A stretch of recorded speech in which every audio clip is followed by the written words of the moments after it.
The new exotic bow, the Wishkeeper, is here, and it is honestly one of the most unique exotic weapons we have ever gotten in Destiny. And unlike some of the other exotic bows, I'm looking at you, Hierarchy of Needs. It isn't just a meme that looks beautiful. It's actually a very powerful weapon that grants us very easy access to suspend on any subclass. And that on its own should be enough to get you guys all very interested in this weapon. If synergized with the right build, it can absolutely make a mockery of any content with champions, including GMs. This poor little Tormentor in this week's GM didn't stand a chance. So let's get into what the weapon does and how it functions. Wishkeeper's exotic ability, Snare Weaver, allows you to build charge towards a Snare Weaver arrow. In PvE, precision hits grant 1 energy, a non-precision final blow grants 1 energy as well, and precision final blows grant 2 energy. And when you reach 6 energy, you can fire from the hip a Snare Weaver arrow that creates an area of effect whereby an enemy that walks within it becomes suspended. Now, being able to suspend multiple enemies repeatedly without the requirement for a kill,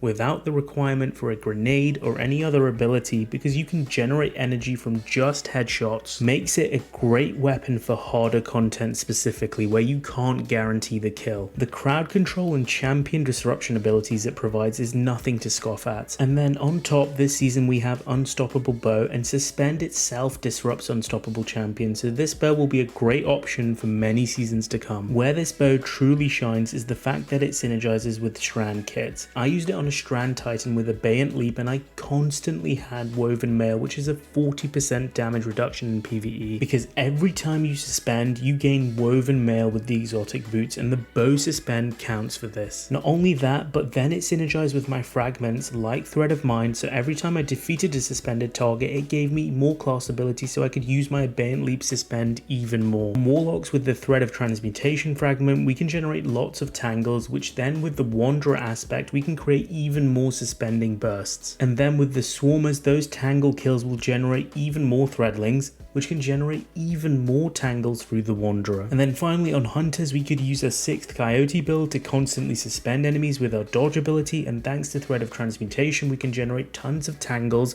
which then detonate into Beyblades because of our aspect Whirling Maelstrom, which can then destroy the battlefield. And then the season artifact perks Unraveling Orbs to add Unravel into the mechs, and Horde Shutter, whereby just damaging unraveled targets creates Threadlings, just adds even more into the mix. Honestly, the synergy here with Strand especially is wild, and the fact that we can just add to all this with even more suspensions with our primary weapon is pretty crazy. I haven't even begun to theorize craft builds yet with other subclasses apart from Strand, so we can utilize Suspend, say on a Solar subclass or an Arc or a Void subclass, which would be pretty insane. The weapon is also craftable and upgradable similar to the Revision 0, and there's an intrinsic to upgrade which improves the stats of the weapon, and then there's also 4 catalyst perks to unlock. It'll be very interesting to see how much more potent the effects of the first 2 catalyst perks makes the weapon, whereby Snare Weaver lasts for longer and Snare Weaver can suspend more targets. Vorpal could also be great against champions, especially as the 20% damage bonus it provides would stack on top of the 50% extra damage bonus from damaging suspending targets that the bow itself provides. And then finally, Hatchling Refit could work well for specific Strand builds like the Swarmers build I mentioned earlier. I will say as a PvP player as well that I don't think this bow will see much use in PvP, as not only does the Snare Weaver arrow take a lot of precision hits on multiple precision final blows to proc, but the trap itself is also very easily telegraphed, and therefore you can avoid it very easily.